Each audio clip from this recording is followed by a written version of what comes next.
So my next guest, a former advisor to Bill and Hillary Clinton, is coming under fire from actually several very prominent Democrats for criticizing the Mueller investigation. Mark Penn wrote an op-ed this week entitled "Stopping Robert Mueller to Protect Us All." And it's one in a series of pieces that he has written questioning this whole process. He says that this whole thing was born out of, quote, hysteria. And now MSNBC's Joe Scarborough is very fired up and angry about that and questioning Mr. Penn's integrity. What exactly is Mark Penn selling? Does he have a Fox News contract? Is he writing for conservative websites? I want to know.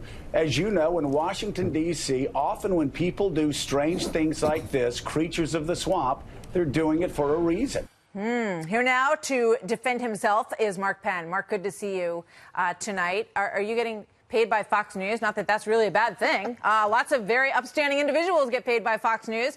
Are you under contract? Well, let me just say, of the various attacks that have been made when I was in political life, having a Fox contract is one of the funniest. But no, I do not have a Fox contract. I'm not being paid by Fox in any way. All right. So Joe Scarborough, Neera Tanden, a bunch of prominent Democrats. Well, Joe's an independent. But some of the people that you worked with on the Clinton campaign over the course of the years, or who subsequently worked on the campaign after you left, they think there's something wrong with you. Well, you know, those people were not there in '98 when we had to fight an independent counsel and where our White House was turned upside down and people's lives turned upside down. And so my interest here is in good government, better politics. You know, taking the criminalization out of politics unless you really have the firmest of evidence, which certainly this investigation didn't have. I think it's only reasonable to start to question this investigation after you look at the Strzok Page text. I mean, that alone blew this thing open.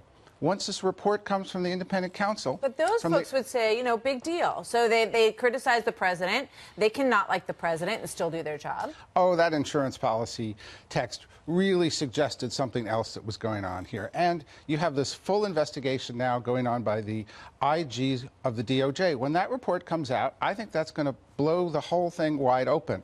Now, if that report is soft, maybe I'll have to take back some of my opinions. Right. But my opinions are based on the experiences I had and just a fair reading of the evidence that's come out here, which really raises questions. How did they start this thing? When did they start it? How did they get powers to create a government within a government that's not accountable to the Attorney General, Congress, or the President? Yeah, I mean, the Mueller report is not out yet. The IG report is not out yet.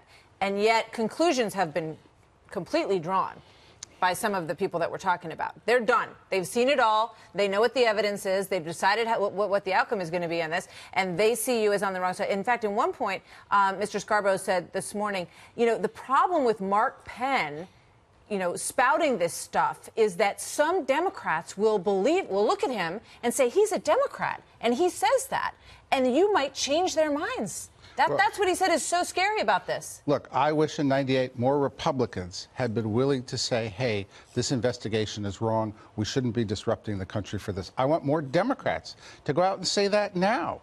These are real questions that have been raised. And until they're settled, until we get to the bottom of how this was started, you've got to take them really seriously, even more seriously, if not as serious as the allegations made about Russia collusion. And I've asked you, I think every time we've spoken, you know, what your motivation is. And you have always said, you know, that you lived through 1998 and that so many people get swept up in it.